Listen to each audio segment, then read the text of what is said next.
नमस्कार, मेरा नाम है ब्रिजेश। आप सभी का स्वागत है।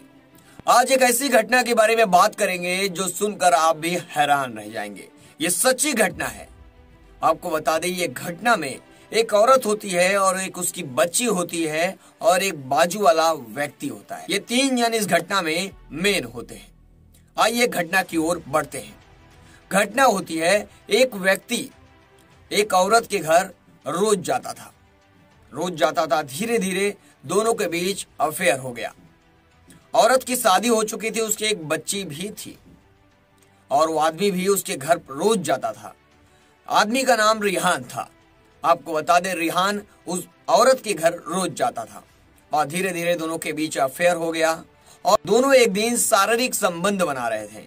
उसी समय बच्ची उन्हें उसी अवस्था में देख लेती है। जो औरत की बच्ची होती है, जो औरत की लड़की होती है, वो दोनों को, रिहान को और उस औरत को, जिस अवस्था में थे वो बिना कपड़ों के, उसी अवस्था में देख लेती है।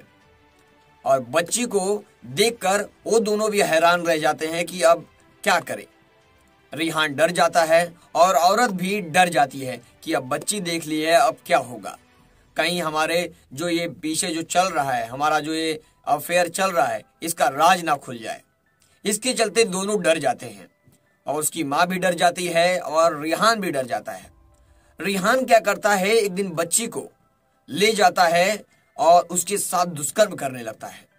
सोचिए, जो रिहान उसके घर जाता था, वही रिहान उस बच्ची को लेके जाके उसके साथ दुष्कर्म करने लगता है। दुष्कर्म करने के बाद उस बच्ची को मारकर वो रिहान फेंक देता है यमुना के किनारे। यह घटना दिल्ली की है, इसलिए यमुना के किनारे वो मारकर उसे फेंक देता है।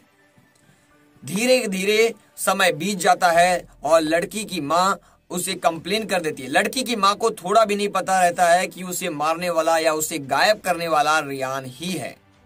लड़की की माँ कंप्लेन करा देती है पुलिस थाने में।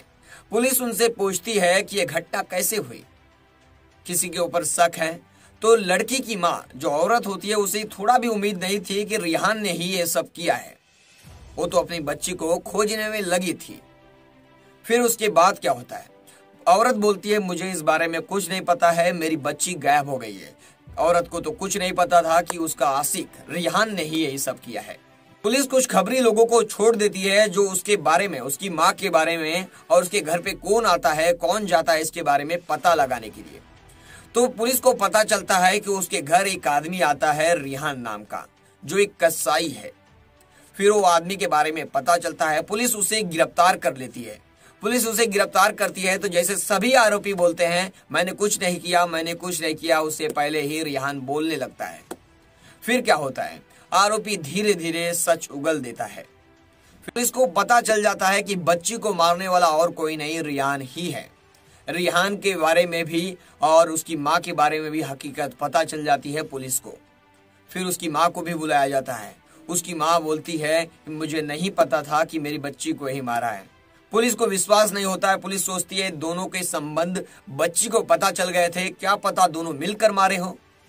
तो पुलिस को पता चलता है कि नहीं, इस घटना में इसकी माँ शामिल नहीं है, रिहान ने ही उसको मारा है।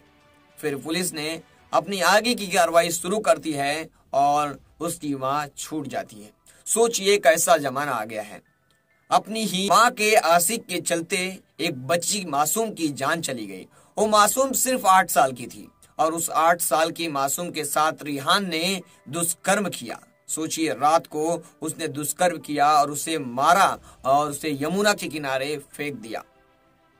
कुछ दिनों बाद कुछ लोगों को उसकी बॉडी मिलती है तो पुलिस को कंप्लेन करते हैं और उसकी माँ भी कंप्लेन की होती है।